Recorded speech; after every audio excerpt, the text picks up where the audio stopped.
If you could see the absolute madness that is going on right now in order to get this shot, you would laugh your butt off. It is the Naptime Crafter. We are back trying to get a few more things done before Mr. Man wakes up. So, we have just completed the first row of Lark's Knot. I'm realizing the lighting's pretty bad on this.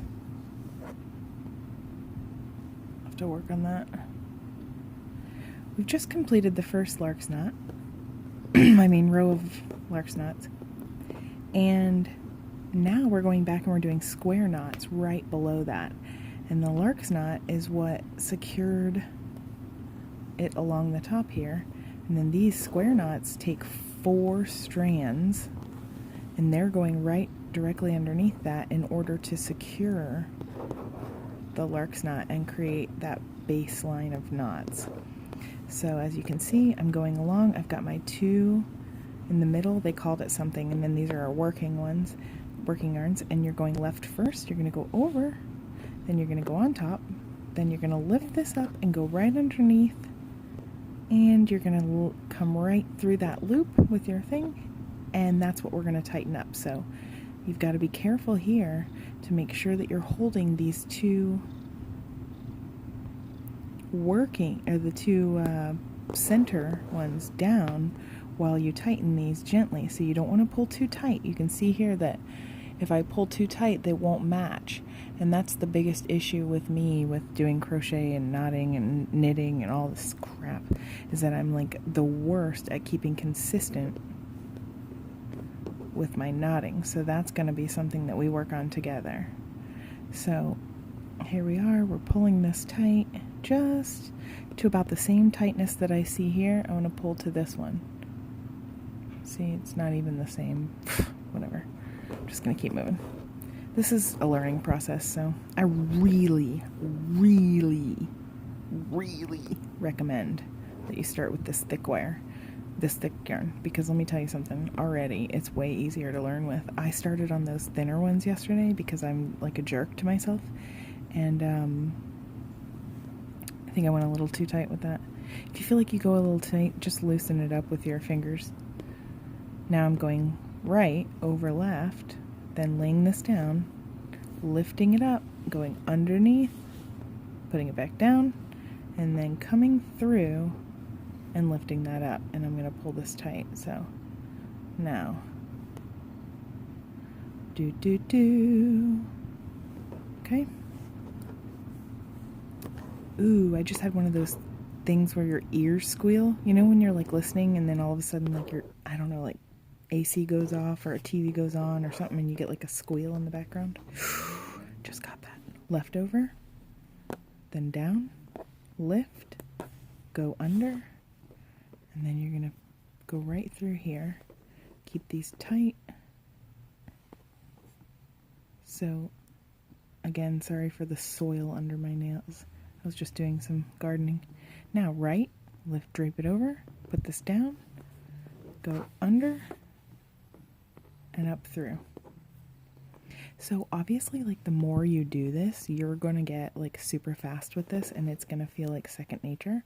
But for this beginning, really take your time, lay it out, make sure that you're not crossing over any of these at the top. You want to make sure that you've got them right next to each other and you're not grabbing one from over here and crossing it with this one, because that's going to give you an issue later and it's just not going to look as professional. So isolating the center, taking the left, over, down, lift up, go under, down, then come through here, grab this guy and pull him.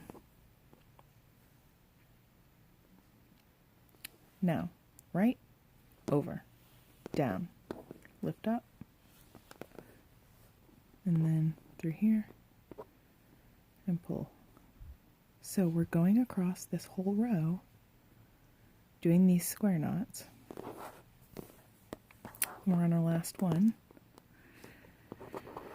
And then the next thing that we're going to do is we're going to actually alternate so that we're doing this same thing, because why don't we not make it hard on ourselves and do a 50 million different knots for our very first time?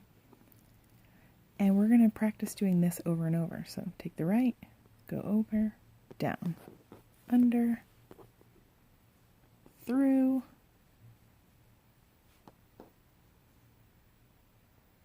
and tighten that up. Okay, so we've got our first row. Now you're going to want to go back and kind of assess and make sure this first row, like you can see, I got a little lazy and this went down a little bit. So you can kind of try to squeeze the knots up and make sure you try and start with the straightest thing. I think that's my biggest issue, is getting it all wonky from the beginning. So you have to try to spend a little time and get the beginning looking nice. And then what you're going to want to do is take the first two and leave them to the side, okay? And then you're going to take your next four and do the same thing. Now what you've essentially done is you've skipped the first two so that you're bringing these two together into a new knot, and that's going to create that opening here that looks so interesting once you start doing it. So you're going to do the same exact thing. Left, over, down, lift up, go under, and then come up through here and pull it tight. Now, here's where you can do variations. Some people will leave a little bit more room here and tighten this maybe about here. And then what that will do is it will bring it down. I didn't give myself enough yarn to do that. So I'm going to go ahead and just take it all the way up. Trying to keep things as neat and tidy as I can. Leaving about the same amount of room as I did between this and this. I mean, you can pull. Oh my gosh, I hope you can't hear my stomach growling. I am starving. Over, down. Lift it up and go under. And then you're going to go right through here and pull. Now, you want to make sure you kind of pull it nice so that it matches the way that those look, okay? And then you're going to put that to the side and go to the next four. And now what you've done is you've decided I'm going to go ahead and alternate under and then through that loop there. That was a little odd the way I did that. Sorry about that, guys. Try to keep it consistent for you guys. Go up and now take the right one, go over, down, up and under, and through this. So you're pulling that through. And you're basically tying knots over and over. And over, and over, and over. So that is why I can tell you right now, I'm going to do very small projects. Because as a nap time crafter, ain't nobody got time to be doing a wall hanging. But I can do a little necklace thing. Right, down, under. Now once you start getting more comfortable with this, you can start skipping some of it and making it, not skipping. That is the wrong terminology. You see that? It's getting down, so I want to scoot that up a little bit. Making the movements more fluid. Merit, that sounds much better. I'm going to move on. So for example, when I say making the movements more fluid, once you've started doing it for a little bit and you're feeling comfortable with it, you can start doing things like over, under, like just kind of making it more fluid. Instead of stopping between each of the movements, you can kind of over, under, you know, like start doing it a little bit faster, so that you're still making sure you're not going to make any mistakes, because as a beginner you still don't want to move super fast. Like once you get proficient, oh my goodness, I have to tell you, one of the coolest things I've ever seen in my life, and I mean, I haven't seen that many cool things, but I mean, I've seen some cool things, whatever, the coolest thing I've ever seen, this old man weaving a basket, and I mean an intricate basket, not just like, here we go, loop-de-loop, like doing something like what we're doing. No. He had like, I want to say, I don't know, 100. I'm not kidding. Or 200, I don't even know. Straws. sticking up from this basket of water, and he was working on weaving this basket in Italy. I was in the streets of, God, where was I? I think it was Cinque Terre. I think it was in Vernazza or Volterra. God, I don't know. Comment if you've been to Cinque Terre. God, it's amazing. But anyway, and this guy was making this basket, and I just stood there and watched him for as long as I could until I was pulled by the people I was with to go keep moving. Okay, so anyway, it's mesmerizing. So we've gotten our 2 rows done. Now we can see we've got 2 hanging off here and 2 hanging off here. What we're now going to do is, okay, 2 choices. Let's go back to this. If I want to finish and I don't have any more time, I could do something like this, where I simply leave these and I pick an angle and I cut it. So you can keep tying as you want to go, or you can stop at any point. So I'm just going to show you options in case you have to go.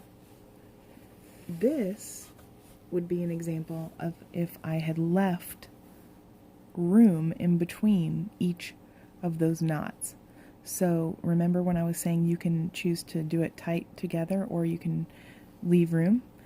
This is an example, kind of poor example if you want to be completely honest, but example of leaving room in between the knots, and then you can see it creates that diamond-like pattern.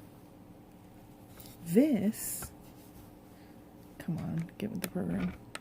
Let's see if I can move this so it's, sorry, bear with me. Nope, I'm not going to be able to do that. I'll take it off. Someone's outside. This is an example if you were to keep them tight and do a decreasing pattern.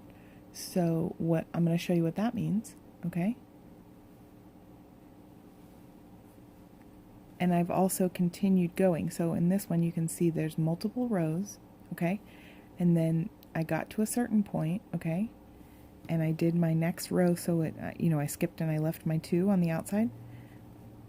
So for example, these are the 2 that I have on my outside, just like what's happening here, okay? And I get to choose now. Do I want to continue going down right? Or do I want to go down in a decreasing V? Or conversely, I could actually go outwards and create an outward V. But this is the choice. After I've made 2 rows, I make the choice now. It's almost a 13-minute video. God, I can talk. I'm going to make the choice to go into a V. So what I'm going to do then is I'm going to take another 2 away, and I'm going to go ahead and do the square knot to these 4, which is then bringing these 2 in to another knot. So I'm going to work a little quickly. Over, down, under. Because I guess YouTube doesn't really like 15-minute videos or longer, so I'm going to go ahead and try to keep this under 15 minutes for you. And then I'll come back and I'll show you the finished product. But what I'm going to do is keep going along here.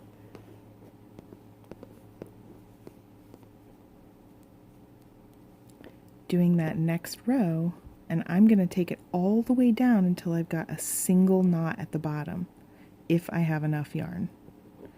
And then what I'll do is I'll come back, because I'm at 14 minutes, and I'll show you what I've got, okay?